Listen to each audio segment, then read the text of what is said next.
Hello everybody, today we'll talk about how to fix or how to solve TikTok queued email. To know how to fix or how to solve TikTok queued email, you should just go to settings.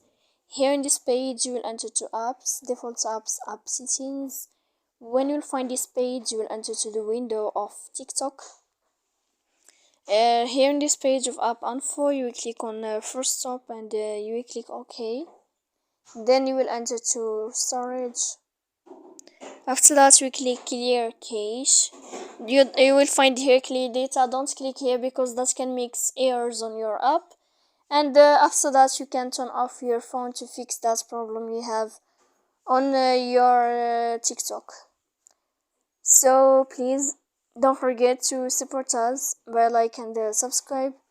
See you next time in another video, and thank you for your attention and your watching.